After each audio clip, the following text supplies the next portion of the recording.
Malkin. She's out in Colorado where there's a lot of slippery slopes. Morning. Usually people are just skiing down those.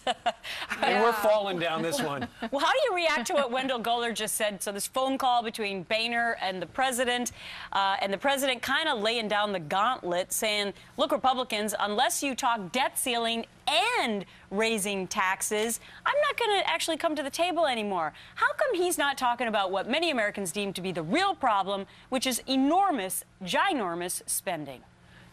Yeah, well, that's never been on the table for this president, so that certainly isn't any surprise.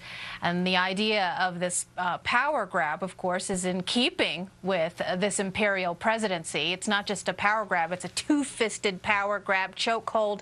Give me a wrestling move, Brian, for what this is. And I'm glad to see that there is some... Okay, yeah.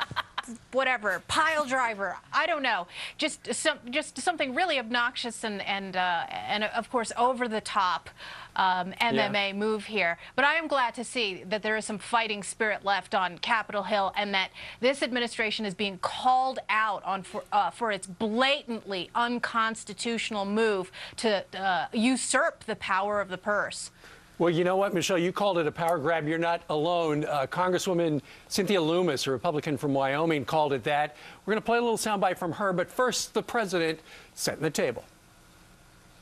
If Congress in any way suggests that they're going to tie negotiations to debt ceiling votes and take us to the brink of default once again as part of a budget negotiation, which, by the way, we have never done in our history until we did it last year, I will not play that game. This is an unprecedented power grab by this president, and the Congress needs to put its foot down. Instead of talking about whether we're going to pass tax bills that raise 8 days' worth of spending, shouldn't we be talking about where we're going to cut?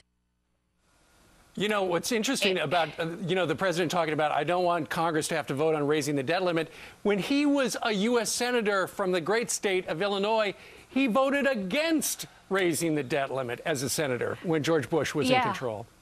Yeah, good point. Amen, sister, to Congressman Lummis there. And also a reminder that it was this president, when he was in the Senate as well, who had said that we have to discuss the debt tax, the debt limit tax on Americans.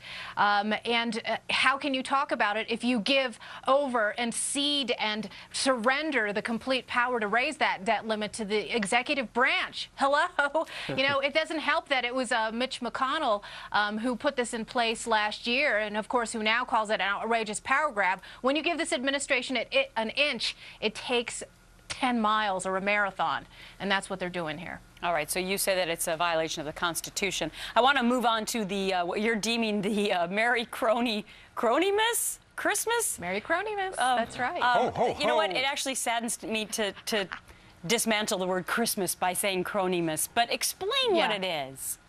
Well, it's Christmas for Obama bundlers. This is the annual ritual, the patronage rewards for his biggest 1% elitist donors. And there have been reports now over the last week that Anna Wintour, the fashion doyenne and famous Vogue editor who raised hundreds and hundreds of thousands of dollars for Team Obama, not just this year, but of course during the first term as well, is being considered for an ambassadorship for Britain. And this is along with several other bundlers who've raised each more than $500,000 for Obama over the last campaign cycle, who are being considered for other positions. And of course, the reaction from the Democrats and the left is, well, this is always the way it's been. And yeah, well, that's exactly the point, because this is what hope and change has ushered in, more retroactive access peddling in Washington. Michelle, why would Anna Wintour want to take a step down from being the top of Vogue magazine? Well, it's all about the prestige, the power, and the access. And real quick, Michelle, just tell me what you think is going to happen. On January 1st, will we be over the cliff or will it be a deal cut?